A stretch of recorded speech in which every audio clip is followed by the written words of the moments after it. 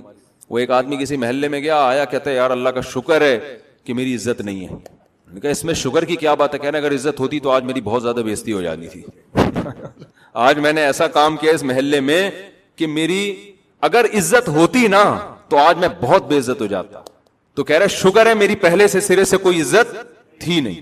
تو ہمیشہ بے عزتی عزت دار لوگوں کی ہوتی ہے, جو بے عزت ہوتے ہیں ان کی کوئی عزت نہیں ہوتی. تو بھیک مانگنے سے عزت جاتی ہے ان لوگوں کی جن کی پہلے سے سوسائٹی میں کوئی عزت ہو. تو نبی صلی اللہ علیہ وسلم نے فرمایا من یستعفف, جو اللہ سے پاک دامنی طلب کرتا ہے, یعنی اپنی عزت بچانا چاہتا ہے, اللہ بھی اس کی عزت بچاتے ہیں. کیا مطلب؟ اسے بھیک کے داغ سے ہمیشہ کے لیے محفوظ کر لیتے, غیب سے اس کے لیے روزی کا انتظام کرتے ہیں. تھوڑا صبر کر لیا جائے نا, پیٹ کاٹ لیا جائے, بھائی کسی سے مانگنا نہیں ہے, تو اللہ پھر مدد کرتے ہیں. اللہ کہتے ہیں اس نے نہیں ہاتھ پھیلایا نا, اب میں اس کو لوگوں کا محتاج نہیں ہونے دوں گا, لیکن صبر کرنا پڑے گا. اور پھر دوسری بات نبی نے فرمائی وَمَن يَتَصَبَّرْ يُصَبِّرْهُ اللَّهُ, جو اللہ سے صبر مانگتا ہے. اب سوال پیدا ہوتا ہے اس عزت بچانے کے لیے تو بہت صبر کرنا پڑے گا. 10 سال کا بچہ جس کا باپ بھی شہید ہو گیا, جس کا بھائی بھی شہید ہو گیا, ماں اکیلی گھر میں ہے, وہ کیا کہے گی بھائی ہم نے اپنے خاندان کے سارے لوگ تو لٹا دیے, اب ہم فاقے کیسے برداشت کریں؟ تو ٹھیک ہے عزت اہم چیز ہے, صبر کتنا کرنا پڑے گا اس کے لیے. لیکن نبی نے اگلی جملے میں یہ بتا دیا من یتصبر, جو اللہ سے صبر مانگتا ہے نا, یصبرہ اللہ, اللہ اسے صابر بھی بنا دیتے ہیں. یہ صبر بھی کس سے مانگو؟ خالی پیسے نہیں اللہ سے مانگنے. غربت اور مہنگائی میں جو ٹینشن ہوگی اس ٹینشن کو ختم کرنا بھی کس سے مانگنا ہے؟ اللہ سے. اللہ مجھے اس پہ صبر دے, تو اللہ صبر دے دیتا ہے. اب آپ مجھے بتاؤ, اتنی بڑی قربانی, باپ شہید, بیٹا شہید, اور گھر میں فاقے, اور نبی نے بھی, حالانکہ نبی چندہ کر کے دے سکتے تھے, دوسروں کو بھی تو دے رہے تھے نا, جبکہ یہ امید ہو کہ میری مدد بھی کر سکتے ہیں, خالی ہاتھ واپس بھیج دیا. ایسے میں اگلی جنگ کے لیے اگر نبی بلائیں تو جس کا ایمان ایسا ہو جیسا ہمارا 500 والا, کہ 500 میں ٹرائل بیسس پہ آپ ایک حور کا رسک لے سکتے ہیں, تو اگر ایسا ایمان ہوتا اگلی جنگ میں شرکت کرتے؟ بولتے کیوں نہیں میرے بھائی, کبھی بھی نہیں کرتے. لیکن انہوں نے ہر جنگوں میں نبی کا ہمیشہ ساتھ دیا. بدر میں شریک ہونے والے, احد میں شریک ہونے والے, خندق میں تو کتنی ٹینشن تھی. اب آپ دیکھو اسلام کو اپنے دعوے کی سچائی کا یقین کتنا ہے کہ اسلام بھی کوئی لچک نہیں دکھا رہا. تبوک کا جب موقع آیا نا تو تبوک سے زیادہ سخت, اگر آپ تاریخ اٹھا کے دیکھیں, ایسا لگتا ہے کہ اس سے زیادہ سخت کوئی آزمائش کا موقع تھا نہیں. احد میں بھی لڑائی بڑی سخت ہوئی ہے, لیکن وہ تو لڑنے کے بعد پتا چلا نا کہ سخت ہوئی ہے, پہلے تھوڑی پتا تھا. تبوک میں پہلے سے پتا تھا کہ اتنی ٹینشن والی لڑائی اب تک عالم اسلام میں ہوئی نہیں ہے, کہ بہت لمبا سفر, انتہائی شدید گرمی, اور کھجوروں کے پکنے کا ٹائم, جو پورے سال باغ پہ محنت کی ہے وہ پھل توڑنے کا وقت ہے, اور رومیوں سے لڑائی, انگریزوں سے, جو آج کے انگریز ہیں, یہ اس زمانے میں بڑے ماہر تھے, یہ ان سے لڑائی ہے. اتنا لمبا گرمیوں کا. آج آپ ذرا جائیں نا مکہ سے یا مدینہ سے تبوک کا سفر کریں بائی روڈ, آپ کو ہوش ٹھکانے آ جائیں گے. اور وہاں تفریح کے لیے نہیں جا سکتا آج انسان, بائی روڈ سفر کرے دماغ سے, لڑنے کے لیے جا رہے ہیں. تو ایسے موقع پہ جو لوگ نہیں جا رہے نا ان کو جہنم کی وعیدیں سنائی جا رہی ہیں. سمجھ میں آ رہی ہے بات؟ وہ یہ کہہ سکتے تھے کہ ہم تو بدر میں آپ کے ساتھ تھے, احد میں آپ کے ساتھ تھے, لیکن قرآن کیا کہہ رہا ہے؟ انفروا خفافا وثقالا, ہلکے ہو یا بوجھل ہو, تمہیں اللہ کی راہ میں نکلنا پڑے گا. کیوں پڑے گا؟ یہ آپشنل نہیں ہے کہ جاؤ یا نہیں جاؤ. وجہ کیا ہے کہ دشمن بہت طاقتور ہے اور تم کم ہو. اگر یہ کم لوگوں میں مزید کچھ گھر میں بیٹھ گئے باغ کا بہانہ بنا کے یا کوئی بھی مسئلہ, تو اسلام کمزور پڑ جائے گا اور تمہاری ذمہ داری ہے اسلام کو بچانا. لہذا یہاں جہاد فرض عین ہے, ہر شخص پہ ایسے فرض ہے جیسے ہر شخص پہ رمضان کا روزہ فرض, ہر شخص پہ نماز فرض ہے. بالکل اسی طرح تم میں سے ہر شخص کو کرنا پڑے گا. بعض دفعہ جہاد آپشنل ہوتا ہے, فرض کفایہ جسے کہتے ہیں, کہ آپ کی فوج اگر بارڈر سنبھال کے بیٹھی ہوئی ہے تو آپ پہ لڑنا لازم نہیں, لیکن بعض دفعہ ہر ایک پر فرض ہو جاتا ہے. تو تبوک کے موقع پر یہ وہ موقع تھا جس میں جہاد تمام صحابہ پہ فرض عین ہو گیا تھا, اور ایسے موقع میں موت کا بھی خطرہ تھا. سمجھ میں آ رہی ہے بات؟ قرآن نے کہہ دیا کہ جو پیچھے رہے گا اس کے لیے جہنم کی وعید ہے. کیونکہ منافقین بہت ٹینشن میں آ گئے, وہ کہنے لگے اتنی شدید گرمی میں ہم کیسے نکلیں گے, ایک دوسرے کو ڈی موٹیویٹ کرنے لگے. لا تنفروا فی الحر, گرمی میں مت نکلو. قرآن نے کہا قل نار جہنم اشد حرا, ان سے کہہ دیجئے جہنم کی آگ اس سے بھی زیادہ سخت ہے. دو آپشن ہے, یا تو یہ گرمی برداشت کر لو یا جہنم کی آگ کی گرمی. تو صحابہ میں میجورٹی نے, 3 صحابہ پیچھے رہ گئے تھے لیکن پھر انہوں نے توبہ کی, اللہ نے ان کی توبہ قبول کی, ان کی سزا بھی بہت سخت دی گئی ان کو. باقی سارے صحابہ کیا ہوا, میدان میں نکل پڑے. اس وقت وہ کہہ سکتے تھے کہ بھائی یہ جہنم کی وعیدیں کس بیس پہ سنائی جا رہی ہیں, نہیں آ رہی بات سمجھ میں. یہ ایسے ہے, اس مثال کو اب میں یوں سمجھاتا ہوں. امام صاحب نے کہا 500 روپے میں حور, سب ٹرائی کر لیں گے بھئی شاید حور مل جائے. امام صاحب نے کہا 5 کروڑ میں حور ملے گی, کوئی 1 روپیہ دینے کے لیے بھی تیار نہیں ہوگا. لیکن امام صاحب نے یہ کہا, الٹا کر لو اس کو. امام صاحب نے کہا جو 5 کروڑ نہیں دے گا اس کو حور تو ویسے بھی نہیں ملے گی, جہنم میں جائے گا وہ. امام صاحب کو پکڑ کے کوڑ دو گے کہ نہیں کوڑ دو گے آپ کہ یار 5 کروڑ روپے کی قربانی ہم سے لے رہے ہو, اور آپ چلو پہلے تو حوروں کی لالچ دی, ہم نے کہا یار چھوڑو پتہ نہیں ملے گی کہ نہیں ملے گی, لیکن اب آپ الٹا وعیدیں سنا رہے ہو کہ نہیں دیے تو کہاں جہنم میں جاؤ گے اور سزا ملے گی, اور پولیس والے باہر کھڑے کر دیے جو پیسے نہ دے اس کو پکڑ کے لے جاؤ. ایسے موقع پہ آپ کیا کرو گے, الٹا امام صاحب کو پکڑ کے کوٹ دو گے. اگر نہیں کوٹ رہے اور 5-5 کروڑ دے رہے ہو, اس کا مطلب آپ کو امام کے صحیح ہونے کا 100% سے بھی زیادہ یقین ہے. سمجھتے ہو؟ پیغمبر صلی اللہ علیہ وسلم نے جب یہ کہا, قرآن کی آیتیں نازل ہوئیں, انفروا خفافا وثقالا وجاہدوا باموالکم وانفسکم فی سبیل اللہ. تبوک میں تم ہلکے ہو یا بوجھل, تمہیں نکلنا پڑے گا. نار جہنم اشد حرا, جہنم کی آگ اس مدینہ کی گرمی سے زیادہ سخت ہے. سارے کے سارے صحابہ ایسا نکلے ہیں کہ بعض صحابہ ایسے تھے جو نبی کے پاس آئے, نبی نے عرض کی, نبی نے فرمایا کہ میرے پاس کوئی سواری نہیں ہے میں تمہیں بٹھاؤں, نہ کوئی پیسے ہیں کہ تمہارے لیے کوئی سواری کا میں انتظام کروں, تم واپس چلے جاؤ. قرآن کہتا ہے تولوا واعینہم تفیض من الدم, روتے روتے واپس گئے ہیں کہ اتنا بہترین موقع خدا کو راضی کرنے کا ہم سے مس ہو رہا ہے. نہیں یہی بات سمجھ میں, اس کی مثال وہ اصل میں حور کے بغیر سمجھ میں ہی نہیں آتی بات. یہ ایسے ہے جیسے 5 کروڑ روپے امام صاحب نے کہا آپ کو دوں گا, آپ مجھے دو, اس میں حور ملے گی, نہیں دیے تو کٹ لگے گی ٹائٹ والی, تو ہم تو دیں گے ہی نہیں نا. ہمیں کیا پتا سچ بول رہے ہو, لیکن ہمارے ایمان کا لیول کیا ہوگا کہ ہم 10 کروڑ لے کر آئیں اور امام کہہ رہے ہو کہ چونکہ ڈبہ بھر گیا مزید پیسے نہیں, اور ہم روتے ہوئے واپس جا رہے ہو کہ یار اتنا بڑا آپشن کیا ہو رہا ہے, ضائع ہو رہا ہے. یا تو یہ امام اتنا بڑا 2 نمبر ہے معاذ اللہ کہ اس نے ایسے چاپلوسی والی باتیں کر کے اور ایسے گھما پھرا کے لوگوں کو الو بنا دیا ہے, یا خدا کی قسم یہ سچا ہے اور اس کے پاس اتنے زبردست دلائل ہیں اپنے سچے ہونے کے. کیونکہ اگر یہ 2 نمبر ہوتا ہے نا تو قوم کے جاہل اور بالکل ہی مینٹل لیول جن کا کسی کام کا نا, وہ اس سے متاثر ہوتے, جیسے پھونکو والی سرکار سے ہوئے ہیں متاثر. پھونکو والی ایک سرکار آئی ہوئی ہے مارکیٹ میں, ان کی پتہ نہیں پھونکیں ختم ہی نہیں ہو رہی ہیں. ایک پھونکو والی سرکار مارکیٹ میں آئی ہوئی ہے, فیس بک پہ لکھیں پھونک مار مار کے. میں پہلے سے ریسرچ کر رہا تھا اتنی پھونکے بندے کے پاس آئی کہاں سے ہے نا, مسلسل پھونکے مار رہے. اب پتہ چلا کہ وہ ہدیے جو نذرانے آتے ہیں نا انہی سے پھونک بھر رہی ہے. یہ گیس کا سلنڈر میں جو گیس بھر رہی ہے, کیونکہ اتنی پھونک نکل نہیں رہی ہے جتنی ہدیے اور نذرانے کے ذریعے پھونک آ رہی ہے. تو یہ روحانی عامل جو ہوتے ہیں نا, یہ اتنی, ہم تو 2-4 دفعہ پھونک لگائیں دم کرنے کے لیے, ہم کہتے ہیں بھائی ہمارے پاس ٹائم ختم ہو گیا, پھونک بھی ختم ہو رہی ہے ہماری, ٹھیک ہے نا. لیکن جب نذرانے آنا ایک پھونک پہ اتنے پیسے مل رہے ہو آپ کے, تو پھر انسان گیس کا سلنڈر بن جاتا ہے. خیر, تو رسول اللہ صلی اللہ علیہ وسلم کے پاس کیا موٹیویشن تھی کہ غیب کی بات ہے, نہ جنت صحابہ نے دیکھی اور نہ جہنم, لیکن جن کو تبوک میں واپس کیا جا رہا ہے اعینہم تفیض من الدم, رو نہیں رہے, بے تحاشا رو رہے ہیں. اللہ یجدوا ما ينفقون, کہ ان کے پاس پیسے نہیں ہے, سواری نہیں ہے جس میں بیٹھ کے وہ تبوک میں جائیں. اور جن لوگوں پر اثر ہوا ہے وہ ابو بکر, عمر, عثمان, علی جیسے لوگ ہیں جنہوں نے لاکھوں مربع میل علاقوں پر حکومت کی ہے. اس کا مطلب وہ قوم کے ذہین ترین لوگ تھے, قوم کے ذہین ترین لوگ تھے. تو یہ صاف اس بات کی علامت ہے کہ جس کی موٹیویشن پہ جا رہے تھے نا, جس نے جنت کا کہہ دیا اور یقین کر لیا, اس شخصیت نے اپنے سچے ہونے کے دلائل کے ان کے سامنے اتنے انبار لگا دیے تھے کہ یہ وہ امام ہے جو 5 کروڑ پہ وعید بھی سنا رہا ہے, تو جس کے پیسے وصول نہیں کیے جا رہے وہ روتا ہوا واپس جا رہا ہے. سمجھ میں میرا خیال ہے نہیں آ رہی آپ لوگوں, یہ جھوٹے نبی کے ساتھ ایسا ہو نہیں سکتا. سمجھ رہے ہو؟ تو وجہ کیا ہے کہ صحابہ نے آپ کے معجزے دیکھے, آپ کی سیرت دیکھی, ان کو یقین تھا کہ یہ غلط نہیں کہہ رہے ہیں.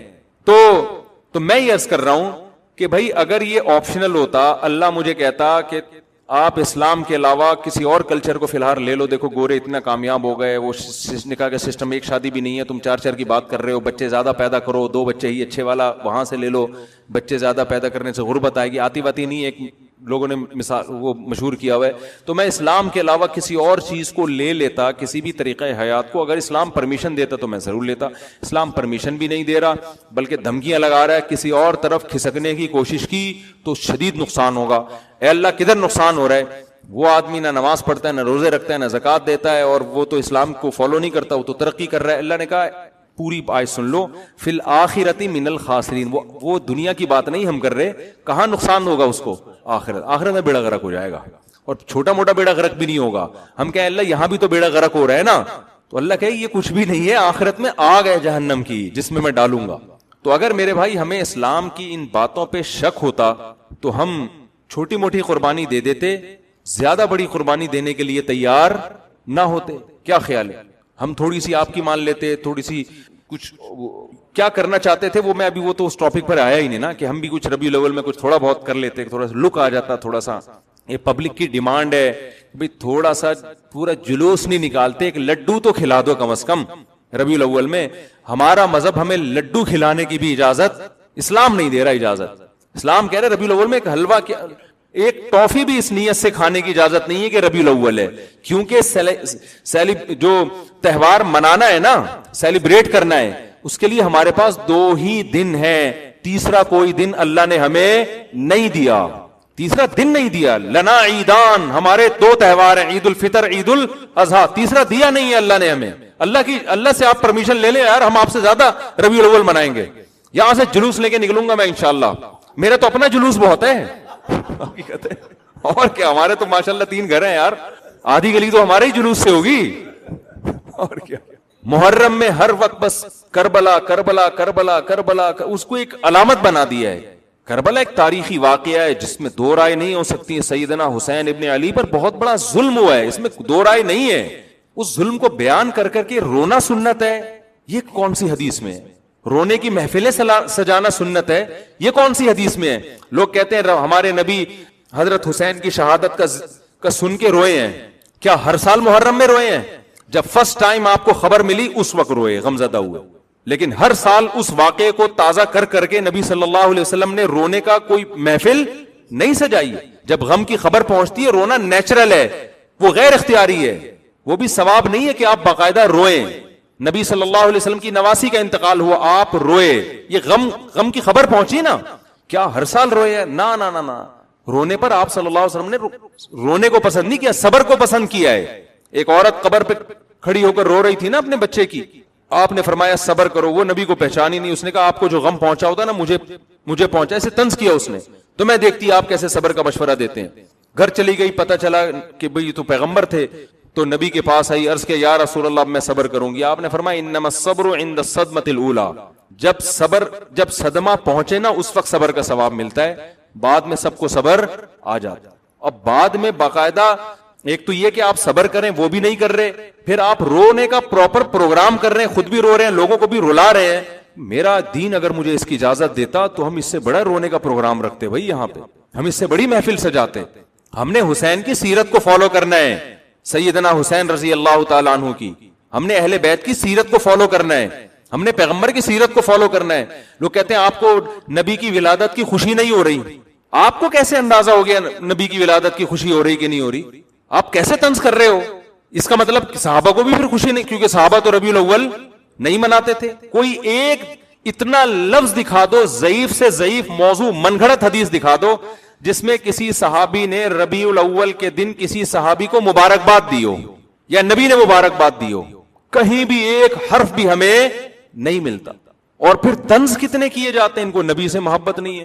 میں ایک آج کل ایک بڑے وہ آ رہے ہیں, ان کے کلپ آ رہے ہیں, کیا نام ہے یار, ساحل ندیم, ساحل ادیم, ساحل ادیب, ایک ینگ سے ہیں, بڑے ینگسٹر میں, ساحل ندیم نام ہے, رے کے ساتھ ہے ساحر, ساحل ہے نا, رے تو جادوگر ہو جائے گا, ساحر.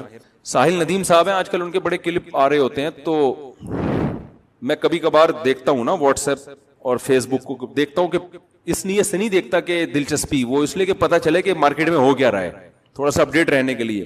تو اس میں ہر طرح کی چیزیں سن رہا ہوتا ہوں میں, کبھی کوئی شیعہ کی تقریر آ رہی ہوتی ہے وہ سن رہا ہوتا ہوں, کبھی ہری پگڑی والوں کی تقریر, پتہ چلتا ہے مارکیٹ میں ہو کیا رہا ہے. عجیب, فیس بک کی دنیا بھی بڑی عجیب ہے. ایک طرف آ رہی ہوگی, ایک فیس بک پہ نا ایک کلپ آ رہا ہوگا, سائنسدان جا رہے ہیں ادھر, وہ نا اوپر سے چھلانگ لگا رہے ہیں, کوئی چاند پہ جا رہا ہے, کوئی خلائی سیارے چھوڑ رہے ہیں. نیچے آ رہا ہوگا, اسی کے نیچے پاکستانیوں کی آ رہی ہوگی نیچے آ رہی ہوگی, اور وہ فتوا لگا رہا ہوگا نا دوسرے پہ, یہ ایسا ہے, چیلنج ہے, میں قیامت تک جواب نہیں لا سکتا. اب جو پڑھے لکھے, نیچے پھر کوئی سائنٹسٹ جاپان کا آیا ہوا ہوگا نا, وہ ایک ٹرین ایجاد کر رہا ہے جو 500 کلومیٹر سے بھی زیادہ آگے چلے گی. اب کیسے چلے گی؟ ہوا میں چلے گی جی.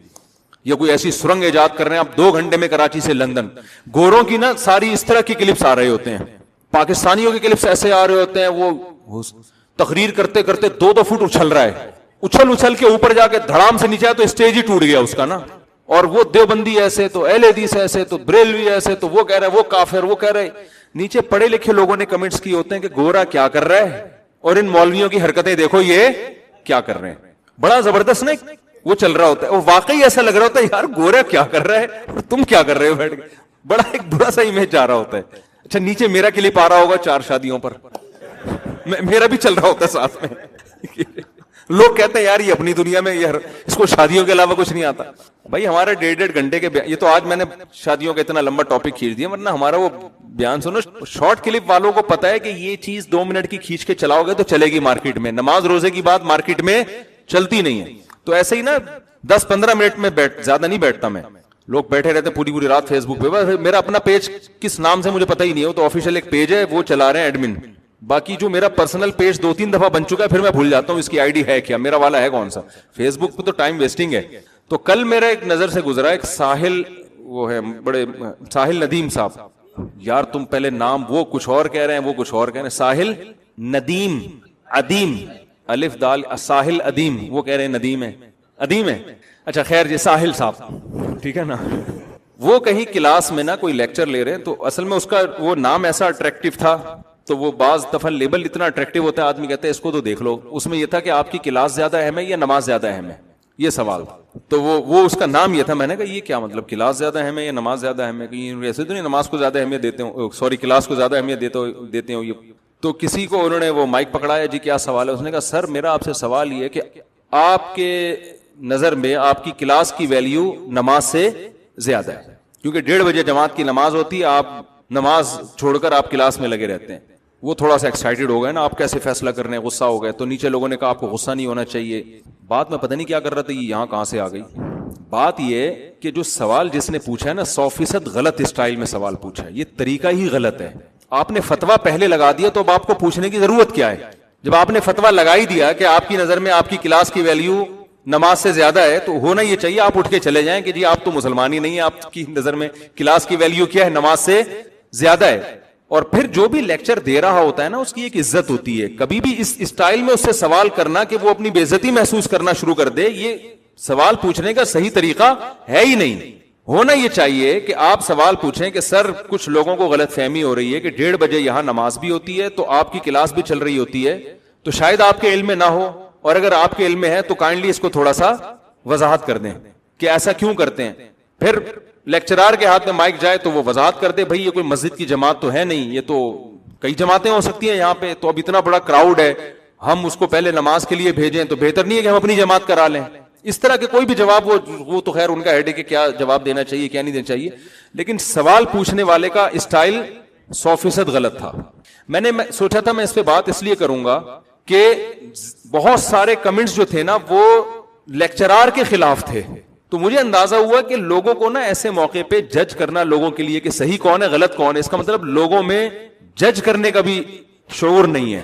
ہونا یہ چاہیے تھا کہ سب اس کو غلط کہتے کہ بھئی یہ سوال پوچھنے کا انداز کون سا ہے کہ آپ نے ایک طنز کر دیا نا اگلے کے اوپر، کہ آپ کی نظر میں کیا نماز کی اہمیت، یعنی آپ کی نظر میں آپ کے لیکچر اور کلاس کی اہمیت کیا نماز سے زیادہ ہے، تو ایک طنز کر دیا نا آپ نے کسی کے اوپر. اصولی طور پر ہونا یہ چاہیے کہ ایسے سوال آپ چھپڑ میں پوچھیں، آپ سائڈ پہ لے جائیں پرچی بھی لکھ دیں کہ سر نماز کا ٹائم ہوتا ہے، کوئی لاجک ہے اس کی تو وہ آپ کو الگ میں بتا دے. اور اگر اگلے کو ایسے موقع پہ واضح اپنی غلطی کا احساس ہو جاتا ہے، توجہ نہیں ہوتی، وہ اگلے کل سے اعلان کر دے گا بھائی 1:30 بجے چونکہ نماز ہوتی ہے تو کلاس آف ہو جائے گی. 20 طریقے ہوتے ہیں معاشرے کی اصلاح کے. لیکن جب آپ نے لگا دیا فتویٰ یا سوال ایسے اسٹائل میں پوچھا کہ اگلا بے عزتی محسوس کر رہا ہے، لوگ یہ بھی کہہ رہے ہیں کہ یہ ایکسائٹڈ کیوں ہو رہے ہیں. دیکھو امام شافعی کا قول ہے من اغضب فلم یغضب فهو حمار. آج کل اس کو بھی بڑا اخلاق سمجھا جاتا ہے کہ بندے کو غصہ ہی نہیں آتا، اتنے نیک ہیں، کبھی غصے میں دیکھا ہی نہیں ہے، گدھا ہے، یہ نیک نہیں ہے. اس کا مطلب یہ حساس ہی نہیں ہے، اس کے اندر احساسات اور جذبات ہی ختم ہو گئے ہیں. تو یہ تو من اغضب، امام شافعی کہتے ہیں جس کو غصہ دلایا جائے نا پھر بھی بالکل بھی نہیں آتا، اس کا مطلب وہ انسان نہیں ہے. وہ کیا ہے؟ تو انسان ہے تو وہ ایکسائٹڈ بھی ہوتا ہے. بھرے مجمع میں آپ کسی پر ایسا طنز کر لیں تو خیر یہ میری بات ٹاپک جو میں عرض کر رہا تھا نا کہ ہم پہ یہ صرف یہ نہیں کہتے کہ آپ ربیع الاول مناتے کیوں نہیں ہیں، پھر یہ الزام بھی لگاتے ہیں یہ نبی کے گستاخ ہیں، یہ بھی کہ ان کو نبی سے محبت نہیں ہے، مناتے وہی ہیں جو نبی سے محبت کریں گے. ساری تنزیاں باتیں کر کے آپ اگلے کو جذباتی کر رہے ہو، پھر ایک دن وہ جذباتی تقریر کر دے تو کہتے ہیں دیکھو ان کے اخلاق کیسے ہیں، یہ بات کیسے کر رہے ہیں. تو آپ بھی تو انداز کون سا اختیار کر رہے ہیں. آپ کو زیادہ اسٹائل یہ ہونا چاہیے کہ یہ جو اہل حدیث اور دیوبندی لوگ ہیں یہ جناب ربیع الاول نہیں مناتے تو ہمارے دلائل مضبوط ہیں، ان کے دلائل کیا ہیں؟ کمزور ہیں، تو ہم دلائل کا جواب دلائل سے دے دیں گے. لیکن جب آپ طنز کرنے پر آ رہے ہو کہ ان کو یہ نبی کو مانتے نہیں ہیں، یہ نبی کے گستاخ ہیں، مناتا وہی ہے جس کو نبی سے محبت ہوتی ہے، بھئی یہ نبی کی تعلیمات کے آپ کیسے جا رہے ہو؟ یہ اسٹائل ہی نبی کی تعلیمات کا نہیں ہے، نبی کا یہ انداز نہیں کہ آپ طنز کرنا شروع کر دیں. اسی طرح کربلا میں حضرت حسین کے قصے واقعات سنا کے لوگوں کو پراپر رلانا، اور جو کہے اس طرح یہ شریعت کا اصول نہیں ہے، ایسے کہ فوراً فتویٰ کہ ان لوگوں کے اہل بیت سے محبت نہیں ہے. تو یہ تنزیہ طریقہ ہے بھائی. یہ ایسی چیزوں سے ہم متاثر ہو کر آپ ہی کا اسٹائل اختیار کر لیں تو ہمیں تو قرآن و سنت چاہیے، ہمیں قرآن و سنت سے ثبوت دکھائیں. اگر وہاں سے نہیں ملتا تو آپ جتنے بھی تانے ہمیں دے دیں کہ معاذ اللہ اہل بیت کو گستاخ ہیں، معاذ اللہ نبی کے گستاخ ہیں، آپ کے کہنے سے نہ اللہ کے دفتر میں ہم گستاخ لکھے جائیں گے، آپ کے کہنے سے نہ ہم اہل بیت کے گستاخ لکھے جائیں گے، نہ ہم نبی کے گستاخ لکھے جائیں گے. اللہ نے قیامت کے دن فیصلہ کرنا ہے کہ کون پیغمبر کو حقیقی معنوں میں ماننے والا تھا، کون اہل بیت سے حقیقت میں دل سے محبت کرنے والا تھا، اور کون ایسا تھا جو لفاظی کرتا تھا. یہ فیصلہ کون کرے گا؟ یہ قیامت میں اللہ کرے گا. تو جلدی سے میں تھوڑی سی دیر میں بات کو سمیٹ کے ٹاپک کو ختم کرتا ہوں، بیان ختم کرتا ہوں. تو میں یہ عرض کر رہا تھا وہ بیان تو میرا آج کسی اور ٹاپک پر تھا لیکن وہ شروع سے ہی ادھر ہی کوئی نکل لی ہم. تو میں کہہ رہا ہوں بھائی اگر اللہ نے آپشن رکھا ہوتا کہ اسلام کے علاوہ کوئی اور چیز ہے تو ہم ادھر چلے جاتے، دیکھتے سوسائٹی میں کہ کیا ابھی ہم 2-4 دماغ مل بیٹھ کے غور کر لیتے کہ یار یہ دوسرا آپشن ہے، آپشن بی. چلے تھے نا ایک زمانے میں آپشن اے آپشن بی، ہم آپشن بی کی طرف آتے. اللہ میاں نے کہا کہ آپشن اے ہی ہے، اس کے علاوہ تمہارے پاس کوئی اور آپشن ہے نہیں. اگر اسلام کے علاوہ کسی اور دین کو، کسی اور طریقہ حیات کو اختیار کیا، آخرت میں تمہیں چھوڑوں گا نہیں. تو اگر ہمیں پیغمبر کے برحق ہونے پر معاذ اللہ شک ہوتا، اسلام کے برحق ہونے پر شک ہوتا، تو ہم کہتے یار چھوٹی موٹی باتیں اسلام کی مان لو، زیادہ بڑے چکروں میں پڑنے کی ضرورت نہیں ہے. اور پیسے بھی ہمارے داؤ پہ. میں اگر روحانی علاج کرنا شروع کر دوں نا، خدا کی قسم قسم نہیں کھانی چاہیے لیکن کھاؤں گا ہانس نہیں ہوں گا, کروڑوں روپے کماؤں گا میں بیٹھ کے, کروڑوں روپے کماؤں گا بیٹھ. میرے پاس تو اتنے کروڑوں روپے کمانے کے لوگ مجھے یوٹیوب پہ تانے دے رہے ہیں اتنے. ابے ہمارے پاس کمانے کے جو ذریعے ہیں نا, اگر ہم تھوڑا روحانی ٹوپی ڈراموں پہ آ جائے نا, کیونکہ روحانی علاج والوں کو جس طرح جو لوگوں کو بیوقوف بناتے ہیں نا, اللہ نے ہمیں ٹوٹا پھوٹا اتنا دماغ دیا, ہم زیادہ اچھے طریقے سے بیوقوف بنا سکتے ہیں, لیکن ہم بناتے نہیں ہیں, اس لیے کہ آخرت میں اللہ کو جواب دینا. میں نے روحانی والے کیا ہیں, یہ تو ان کی جو حماقت ہم 2 منٹ میں پکڑ لیتے ہیں ایسے بیٹھ کے, الو بنا رہا ہے, تو ہوتے تو سارے الو ہی بناتے ہیں. تو ہمارے پاس آپشن نہیں ہے. وجہ کیا ہے کہ بھائی ہمیں اسلام کے برحق ہونے کا 100% یقین. میں یہ نہیں کہہ رہا ہم بہت باعمل ہیں, یہ نہیں کہہ رہا ہوں, یہ دعویٰ میں نہیں کر سکتا. یہ ضرور ہے کہ عملی کوتاہی ہوتی ہے تو اللہ سے توبہ استغفار کرتے ہیں, کیونکہ ہمیں پتا ہے بھائی آخرت کا عذاب یہ آسان نہیں, تو ہمیں یقین ہے. اب گورا ہم سے یہ پوچھے یا ہندو ہم سے یا لبرل لوگ ہم سے یہ پوچھیں کہ اتنا یقین تمہیں اسلام کے صحیح ہونے پر آ کیسے گیا. دیکھو اگر اسلام کا یہ دعویٰ سچا ہے نا کہ اسلام کے علاوہ کسی اور کلچر کو فالو کرو گے جہنم کی آگ میں ڈالوں گا, اگر واقعی اسلام سچا ہے پھر یہ چھوٹی بات نہیں ہے, پھر یہ بہت بڑی بات ہے, کیونکہ دنیا تو تھوڑے دنوں میں ختم ہو جائے گی بھائی, پھر یہ چھوٹی بات نہیں ہے. پھر اسلام کو ماننا پڑے گا اگر اسلام سچا ہے. پھر اسلام فیملی پلاننگ کو نہیں مانتا, جب نہیں مانتا تو ہمارے پاس اب یہ فیملی پلاننگ میں بچے زیادہ ہونے سے غربت بڑھے گی, ٹوپی ڈرامہ ہے بھائی ہمارے لیے, تو یہ بحث ہی فضول ہے. یہ تو ہم لبرل لوگوں کو سمجھانے کے لیے جو اسلام کو نہیں مانتے, ہم ان کو سمجھانے کے لیے بتاتے ہیں کہ یونائٹڈ نیشن کی ریسرچ ہے کہ دنیا میں آبادی اتنی تیزی سے بچوں کی پیدائش گری ہے کہ یہ بہت بڑا مسئلہ بن گئی ہے. لیکن اگر یونائٹڈ نیشن کی رپورٹ یہ ہو کہ بچے پیدا ہونے سے دنیا برباد ہو رہی ہے, ہم پھر بھی اس رپورٹ پر عمل تھوڑی کریں گے. ہم کہیں گے آپ کی رپورٹ ہے بھائی, اللہ کی رپورٹ کچھ اور ہے. ہم تو پہلے اللہ پھر یونائٹڈ نیشن کو بھی ہم مانتے ہیں, اللہ کے بعد مانتے ہیں. ہم ایسے بھی نہیں کہ یونائٹڈ نیشن کو خام خامے نہ ہی مانے, وہ بھی کھوپڑی رکھتے ہیں, دماغ رکھتے ہیں, بیٹھتے ہیں, فیصلے کرتے ہیں, کچھ سوچ سمجھ کے ہی کرتے ہیں نا. وہ بھی ہمارے بعض مذہبی لوگ ہر چیز میں یونائٹڈ نیشن کو غلط کہتے ہیں, یہ غلط ہے. وہ کہتے ہیں یہودیوں کی اور ہر چیز, ایسا نہیں ہے. ہم یونائٹڈ نیشن میں جب تک ہمارے اوپر تعلقات نہیں تھے نا, لوگ ہم بھی پھینکتے رہتے تھے بیٹھ کے کہ پولیو کی ویکسینیشن یہ یونائٹڈ نیشن والوں نے ٹھکوا رہے ہیں ہمارے کولوں میں. یہ اصل میں بچے رکوانے کے لیے, جب ہمارے کچھ سائنسدانوں سے رابطے ہوئے جن کی بڑی بڑی داڑیاں ہیں, یونائٹڈ نیشن کے ممبر رہ چکے ہیں, وہ لوگ WHO میں ڈاکٹرز کے حیثیت سے کام کر رہے ہیں, ان سے سلام, انہوں نے کہا بھائی ایسا کچھ بھی نہیں ہے, اس پر کسی ایک ملک کی اجارہ داری ہے نہیں. یہ دنیا کے بڑے بڑے ملک ہیں جن کی آپس میں جنگیں ہیں. تو یونائٹڈ نیشن کا جب کوئی لا آتا ہے تو وہ ان کی نیت انسانیت کا بھلا ہی ہوتی ہے. وہ الگ بات ہے کہ وحی کی تعلیمات نہیں ہے تو انسان تو ایک حد تک سوچ سکتا ہے نا, بعض دفعہ انسانیت کا بیڑا غرق ہو رہا ہوتا ہے, ٹھیک ہے نا, لیکن ان کی نیت غلط نہیں ہوتی, واللہ عالم. خیر, تو اگر اسلام برحق ہے تو بھائی اسلام نے جو کہا زنا پہ آگ میں جانا پڑے گا. اسلام نے کہا کہ غربت کے خوف سے نسل نہیں روک سکتے آپ, بچے زیادہ ہوں گے تو کھائیں گے کہاں سے, اس نظریے سے آپ کو نسل روکنے کی اجازت نہیں ہے, وغیرہ وغیرہ اور بہت سارے نظریات. تو اب اسلام اگر سچا ہے تو میرے پاس اس کے علاوہ کوئی آپشن ہے نہیں. پھر تو یہ بڑی خطرناک باتیں کر رہا ہے کہ آگ میں ڈالوں گا, اور کامیابیاں بھی اللہ کہتے ہیں 70 حوریں ملیں گی. حدیث میں آتا ہے جس کو غصہ آیا ناحق, غصہ جاری کر سکتا تھا, یہ سوچ کے پی گیا کہ اللہ راضی ہوگا. جیسے باپ پہ آ رہا ہے غصہ, بیوی پہ آ رہا ہے, ماں پہ آ رہا ہے, تو جاری کرنا ثواب ہے, پینا ثواب ہے, پینا ثواب ہے نا. تو آپ اگر غصہ پی لیں گے, بہت سے ماہر نفسیات کیا کہتے ہیں, ایکچولی جب آپ غصہ پیتے ہیں تو ایکچولی وہ ہوتا ہی ہے کہ اس سے آپ کی باڈی ایک یوں کرتی ہے, وہ گھٹ جاتے ہیں وغیرہ وغیرہ. وہ تو کی ٹرم تو مجھے نہیں آتی. اسلام کہتا ہے بھاڑ میں جائے ماہر نفسیات, پی لو, اللہ آخرت میں اس کا اجر دے گا. سمجھ میں آ رہی ہے بات؟ ماہر نفسیات ایسے کہتے بھی نہیں, لیکن اگر کوئی کہہ رہا ہو, ماہر نفسیات بھی بعض دفعہ بیان سن رہے تو کہہ رہے یار ہماری واٹ لگاتے رہتے ہو بلا وجہ, تو وہ جو بھی کہتے رہے, بالفرض اگر کسی کو مشورہ دے رہے ہو کہ پینے سے ایکچولی یہ ہوتا ہے اور نکال دو تو انسان ٹھنڈا ہو جاتا ہے, پھر لوگ نکالنے کے لیے, ہر آدمی کا نکالنے کا اسٹائل یہ نہیں دیکھ رہے ہوتے کہ غصہ نکالے گا یہ تو ٹھنڈا ہو جائے گا, اگلا گرم ہو جائے گا. پھر کتنے لوگوں نے اپنے ڈپریشن کے علاج میں دوسروں کو ڈپریشن کا مریض بنا دیا ہے. جیسے ایک ماہر نفسیات کی تقریر تھی, میں نے خود سنی, بڑے مشہور ڈاکٹر ہیں, نام نہیں لوں گا.